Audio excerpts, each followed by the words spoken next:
Kampen om Israels sjel intens. De ultraortodokse krever å leve et liv etter strenge religiøse regler. For dem sekulære israelere, som dette TV-teamet, selve fienden.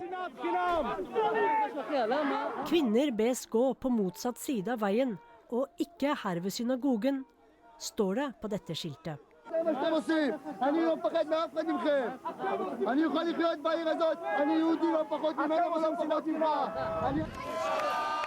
De svartkleddes opprør mot at andre israelere ikke følger Torans bud, som å holde sabbaten hellig, har pågått i mange år. De både spytter og kaster søppel. Den 8 år gamle Nama ble spyttet på vei til skolen, fordi hun gikk i klær som ikke var konservative nok. Nå hun livredd for å bli angrepet igjen av ultraortodokse menn.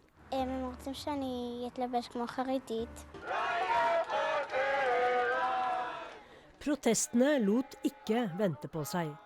Det sekulære Israel gikk ut på gatene flere steder og i flere dager for å kreve landet sitt tilbake.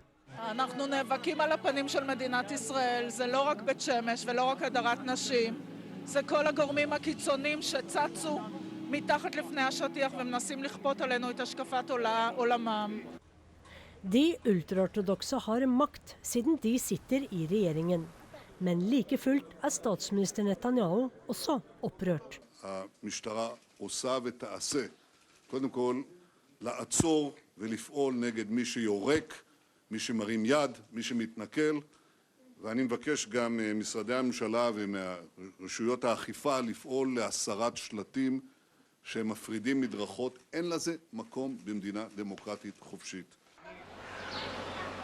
De ultraortodokse jødene lever sitt eget liv i sine egne nabolag.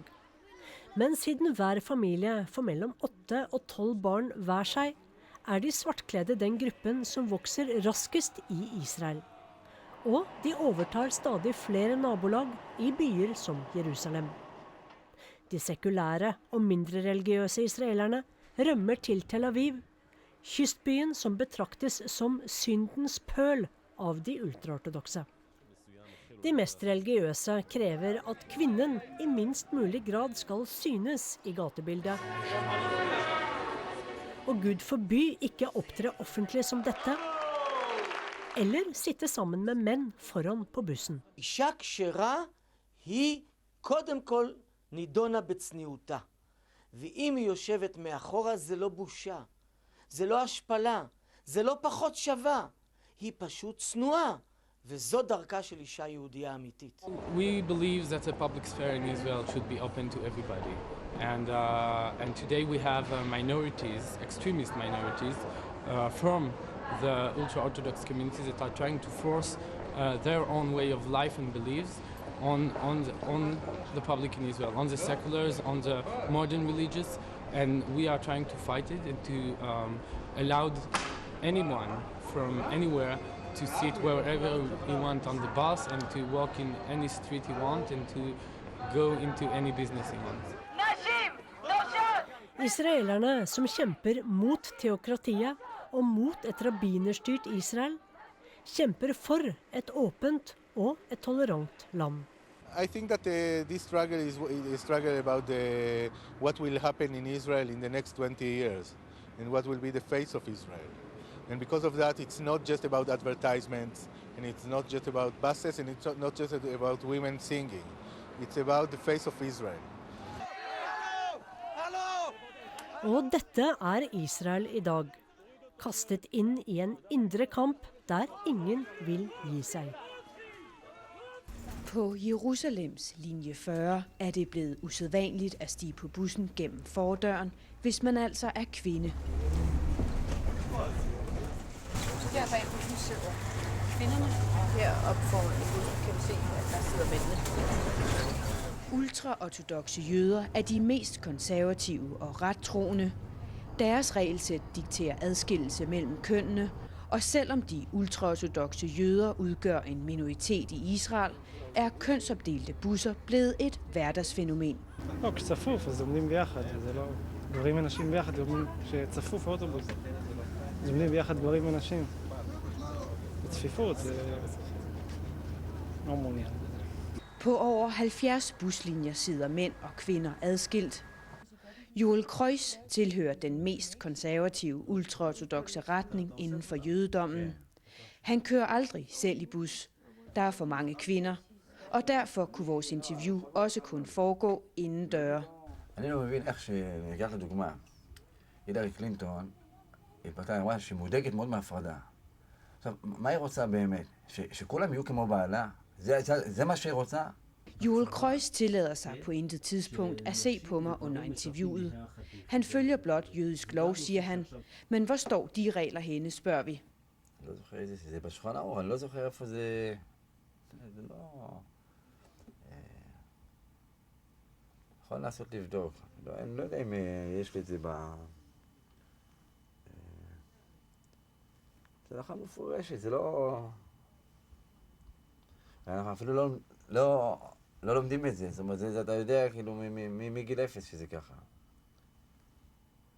יכול להעביר אחר אישה. לא, אני צריך לחפש את זה. Men det er ikke kun på buslinjer, at mænd og kvinder er adskilt. Visse fortove, skoler og supermarkeder opdeler mænd og kvinder. Her i byen Bet Shemesh er der voldsomme konflikter mellem ultraortodokse og liberale jøder om opførsel i det offentlige rum. Her er endnu et eksempel på, hvordan kvinder og mænd bliver adskilt. Skiltet her viser, at jeg ikke må gå hen af fortovet her, fordi der ligger en synagoge længere hen ad gaden, så jeg må som kvinde gå over gaden. Og så herover nu bliver vores kamera mørklagt. En af de ortodokse jøder må ikke vise, at vi ikke må filme her. Hvorfor ved jeg ikke. Men jeg viser sådan set bare, at kvinder ikke må gå på gaden herover. Excuse me? We're just filming me. תעזבו אותנו, אנחנו רוצים לעשות מה שאנחנו רוצים בשכונות שלנו. תעזבו אותנו. What's the problem? We don't want you to come and film here in our neighborhood. But isn't it a public street? ואל תתערבו לנו בחיים. Don't interfere in our lives here. Isn't it a public street? זה לא רחוב ציבורי, זה מקום ציבורי. זה מקום ציבורי, זה שלנו. אנחנו משלמים ארנונה וזה שלנו, הרחוב פה. מבקשים לעזוב את המקום. Please leave this place. So I'm not welcome here. עכשיו. Leave this place זהו, מספיק. תסריטו מה שאתם רוצים, לא אצלנו, תעזבו אותנו. Leave us alone. I need to get into my taxi here then. אחת שתיים. Jeg er netop blevet bedt om at forlade en, ifølge israelsk lov, offentlig tilgængelig vej, hvor ingen har særrettigheder, og hvor det samtidig er tilladt at filme. Til gengæld er det forbudt ved lov at hænge et skilt på gaden, der henviser kvinder til det modsatte fortov.